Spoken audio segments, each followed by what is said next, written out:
الحمدللہ نحمدہ ونصلی علی رسولہ الکریم رب اشرح لی صدری ویسر لی امری واحلل عقدۃ من لسانی یفقہوا قولی۔ ان آیات میں پہلے ایک مکالمہ اور فخر والی گفتگو کا ذکر ہے جو مسلمانوں اور اہل کتاب یعنی یہود و نصارہ کے درمیان ہوئی تھی، اور پھر ان کی اس گفتگو پر فیصلہ کیا گیا ہے۔ فریقین کو صحیح راہ ہدایت بتلائی گئی، تو آخر میں اللہ تعالیٰ کے نزدیک مقبول اور افضل اور اعلیٰ ہونے کا ایک معیار بتلایا گیا جس کو سامنے رکھا جائے تو کبھی انسان غلطی اور گمراہی کا شکار نہ ہو۔ اعوذ باللہ من الشیطان الرجیم، بسم اللہ الرحمن الرحیم۔ والذین آمنوا وعملوا الصالحات، اور جو لوگ ایمان لائے اور عمل کیے اچھے، سندخلہم جنات تجری من تحتها الانہار، ان کو ہم داخل کریں گے باغوں میں کہ جن کے نیچے بہتی ہیں نہریں، خالدین فیہا ابدا، رہیں گے ان میں ہمیشہ۔ وعد اللہ حقا، اللہ کا وعدہ سچا ہے۔ ومن اصدق من اللہ قیلا، اور کون زیادہ صحیح ہو سکتا ہے اللہ کے کہے سے۔ لیس بامانیکم ولا امانی اہل الکتاب، نہ تمہاری امیدوں پر مدار ہے اور نہ اہل کتاب کی امیدوں پر۔ من یعمل سوءا یجز بہ، جو کوئی برا کام کرے گا اس کی سزا پائے گا۔ ولا یجد لہ من دون اللہ ولیا ولا نصیرا، اور نہ پائے گا اللہ کے سوا اپنا کوئی حمایتی اور نہ مددگار۔ حضرت قتادہ رضی اللہ عنہ فرماتے ہیں کہ ایک مرتبہ کچھ مسلمانوں اور اہل کتاب کے درمیان فخر والی کچھ گفتگو ہونے لگی۔ اہل کتاب نے کہا کہ ہم تم سے افضل اور اشرف ہیں،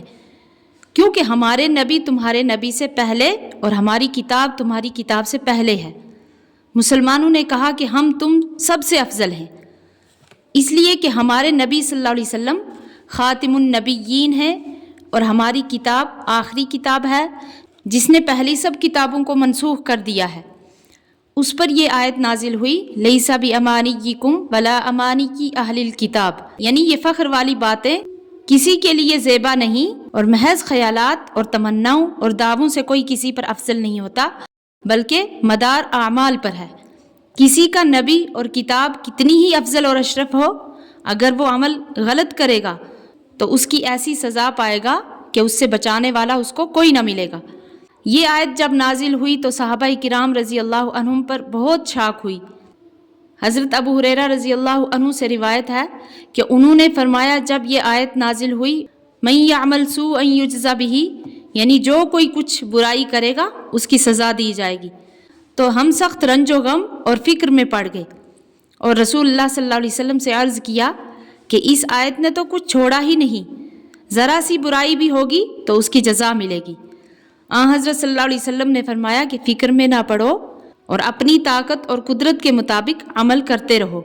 کیونکہ جس سزا کا یہاں ذکر ہے ضروری نہیں کہ وہ جہنم ہی کی سزا ہو، بلکہ تمہیں دنیا میں جو بھی کوئی تکلیف یا مصیبت پیش آتی ہے یہ تمہارے گناہوں کا کفارہ اور برائی کی جزا ہوتی ہے، یہاں تک کہ اگر کسی کے پاؤں میں کانٹا لگ جائے تو وہ بھی کفارہ گناہ ہے۔ اور اسی طریقے سے حضرت عائشہ صدیقہ رضی اللہ عنہا کی ایک حدیث میں ہے جس کو ابو داؤد وغیرہ نے روایت کیا ہے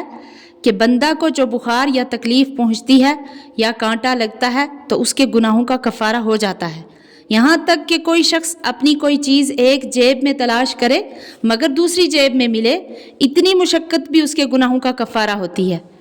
تو خلاصہ یہ ہے کہ اس آیت نے مسلمانوں کو یہ بھی ہدایت دی ہے کہ محض دعووں اور تمناؤں میں نہ لگیں بلکہ عمل کی فکر کریں، کیونکہ کامیابی صرف اس سے نہیں کہ تم فلاں نبی یا فلاں کتاب کے نام لینے والے ہو، بلکہ اصل کامیابی اس میں ہے کہ اس پر صحیح ایمان اور اس کے مطابق اعمال صالحہ کے پابند رہو۔ ارشاد ہے وَمَن يَعْمَلْ مِنَ الصَّالِحَاتِ مِن ذَكَرٍ أَوْ أُنثَىٰ،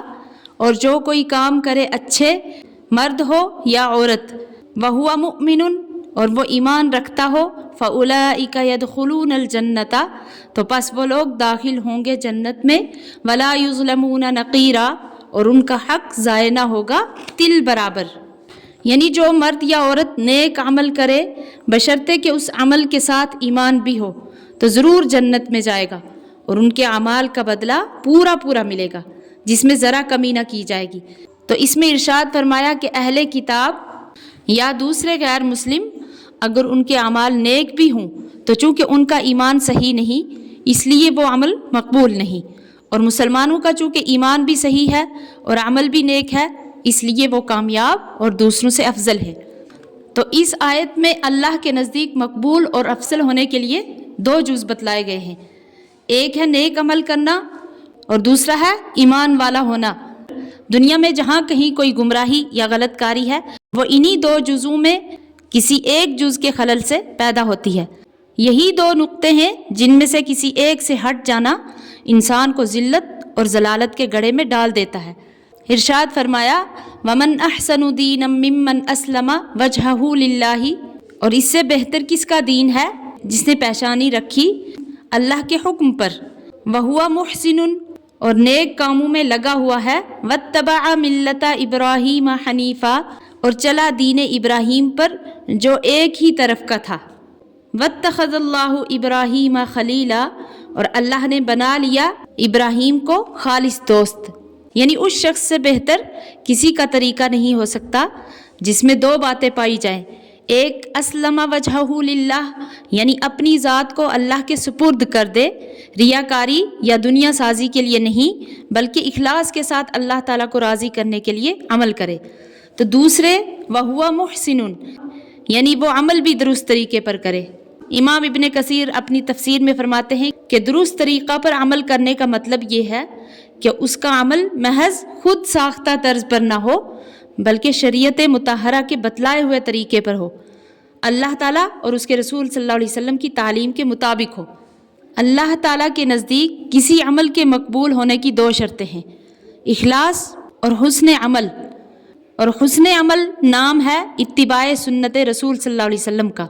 اس لیے اخلاص کے ساتھ حسن عمل کرنے والوں کا یہ بھی فرض ہے کہ عمل کرنے سے پہلے یہ معلوم کریں کہ رسول اللہ صلی اللہ علیہ وسلم نے اس عمل کو کس طرح کیا ہے اور اس کے متعلق کیا ہدایتیں دی ہیں۔ ہمارا جو عمل سنت کے طریقے سے ہٹے گا نہ مقبول ہوگا۔ نماز، روزہ، حج، زکوٰۃ، صدقات و خیرات اور ذکر اللہ اور درود و سلام سب میں اس کا لحاظ رکھنا ضروری ہے کہ رسول اللہ صلی اللہ علیہ وسلم نے اس عمل کو کس طرح انجام دیا اور کس طرح کرنے کے لیے ارشاد فرمایا ہے۔ تو آخر آیت میں اخلاص اور حسن عمل کی ایک مثال حضرت ابراہیم خلیل اللہ علیہ السلام کی پیش کر کے ان کے اتباع کا حکم دیا گیا ہے۔ وَاتَّخَذَ اللَّهُ إِبْرَاهِيمَ خَلِيلًا، فرما کر اس طرف اشارہ کر دیا کہ حضرت خلیل علیہ السلام کے اس مقام بلند کا سبب یہی ہے کہ وہ مخلص بھی اعلیٰ درجہ کے تھے اور ان کا عمل بھی باشارات خداوندی صحیح اور درست تھا۔ وَلِلَّهِ مَا فِي السَّمَاوَاتِ وَمَا فِي الْأَرْضِ، اور اللہ ہی کا ہے جو کچھ آسمانوں میں ہے اور جو کچھ زمین میں ہے۔ وَكَانَ اللَّهُ بِكُلِّ شَيْءٍ مُحِيطًا، اور سب چیزیں اللہ کے قابو میں ہیں۔ اللہ تعالیٰ صحیح عمل کرنے کی توفیق عطا فرمائے، آمین۔